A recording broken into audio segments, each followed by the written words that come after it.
Hello, Dr. Brant Hulsebus here, and welcome to another edition of Ask the Chiropractor. Ask the Chiropractor is my little podcast that I do when someone has a question about chiropractic or chiropractic care. I try to answer. I'm a chiropractor here in Rockford, Illinois. I'm a proud graduate of Palmer College of Chiropractic, and I'm happy to be the team chiropractor of the Rockford Ice Hogs. Let's dive into it.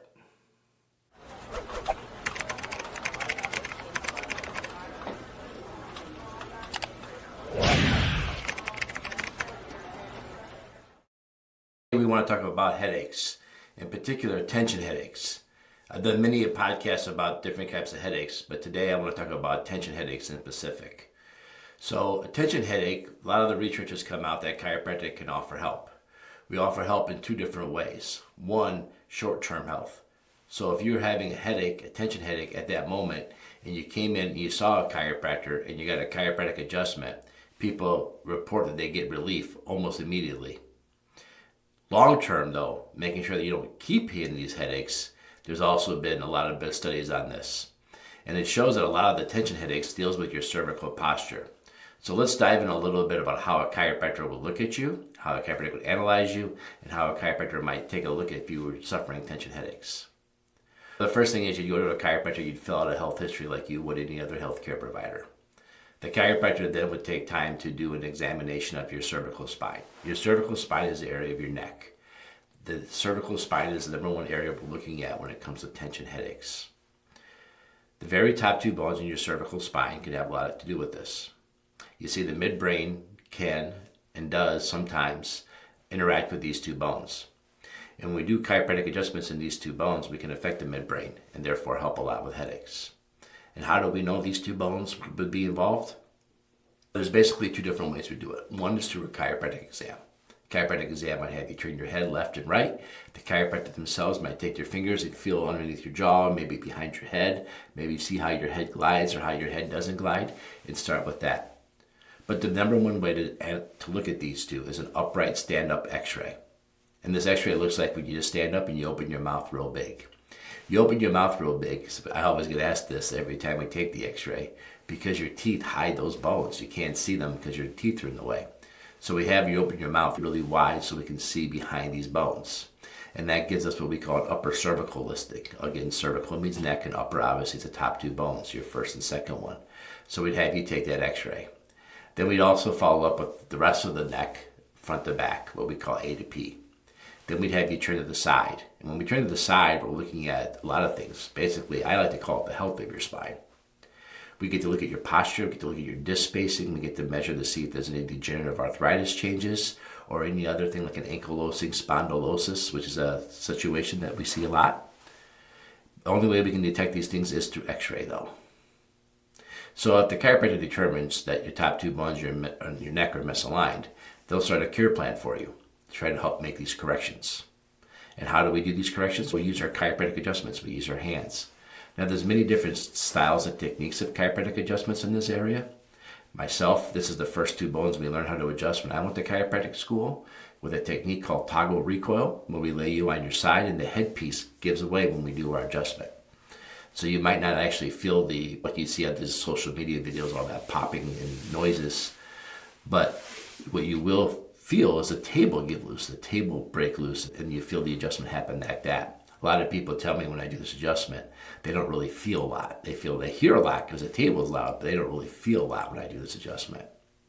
Another way to do this adjustment is have you maybe sit in a chair and come stand up behind you and do an adjustment like that. Another way is to have you lay on your back and do this adjustment. Some chiropractors also use what they call a knee chest table, where you literally get on your hands and knees and there's a special piece you put your head in and you get adjusted. So there's many different ways this adjustment might look depending on the chiropractor you go to. Now, in my office, the way I do it is the way I'm really good at doing it, and the way your x-rays and stuff show me. So I could have two different methods depending on what your x-rays show me and how you palpate and how the exam shows us.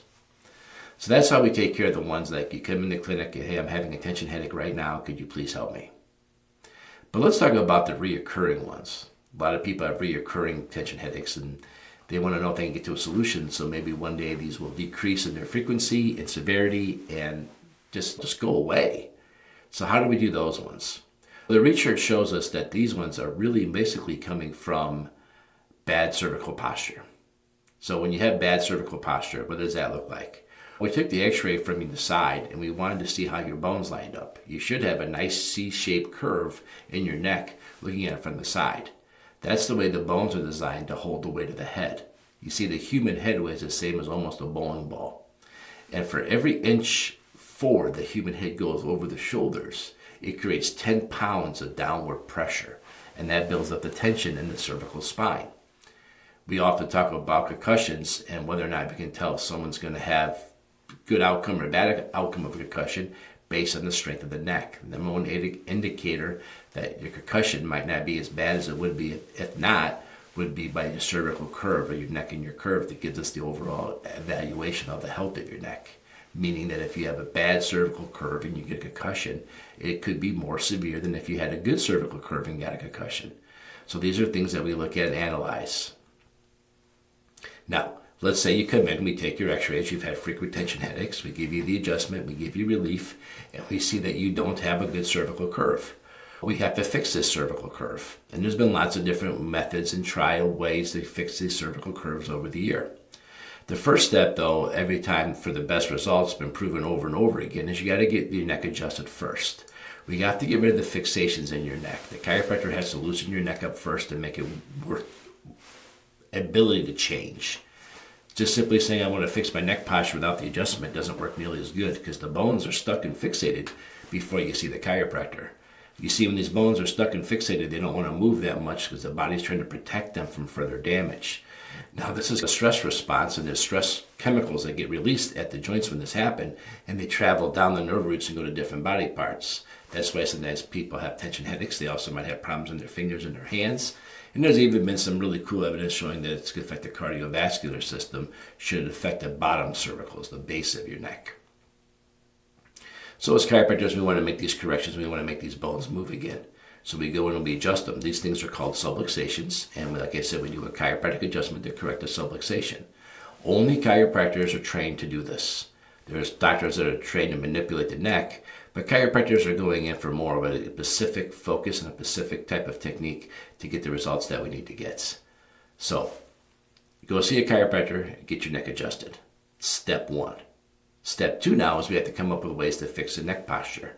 The first thing we'd ask ourselves is what makes our neck posture bad? And that typically comes from the sitting position. When I sit, my shoulders naturally roll forward and my head protrudes out over my shoulders. That's the position. Now, if you put a keyboard in front of me or if you put a steering wheel in front of me like I'm driving a car, it's even more. And some of us have gotten away from maybe sitting. Hey, I don't sit when I use my computer, I stand. And that's better. However, you're still reaching forward to use your keyboard and looking at your monitor. So it's better, but it's not quite the solution. The other problems that lead to this is even if you're standing and like working on your workbench or maybe working in the kitchen making dinner for everybody, you're still hunched over, the shoulders forward, head forward. Lastly, another thing that does this a lot is reading a book or reading your phone or staring at your phone. These are also things that cause this. I know today they call it tech neck, but I will tell you it existed before tech because reading a book is the same posture, same position. So these are all areas that can affect your overall posture and what's going on. In today's world, we do lots and lots of this.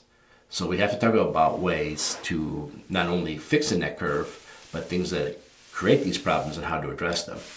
Number one, I always say there's no healthy way to eat a Snickers. You can go on a treadmill and do it, you'll do it better, but there's no healthy way to eat a Snickers. But if you had a stand-up desk and if you had other ways to move your mind around, keyboard around, this is better, but it's not going to resolve the situation. It might make you last longer between having to have your neck corrected, but nevertheless, it doesn't resolve the situation. So we've all been talked about how you have to take a break. Like every 20 minutes, you have to stand up, push away from all that stuff, put the phone down, the book down, move away from the computer. Ideally, you can't just get away from the steering wheel that easily, but hopefully you take a break when you're driving and you just retract your chin without looking down, just bring it straight back and then squeeze your shoulder blades together and count to 10. That helps get your body to stop rolling forward more. I know in the past when I had many people work on this, they will lay down flat and put their arms flat at the same time on the floor of the wall and try to move their arms around, and they would literally feel pulling in their chest.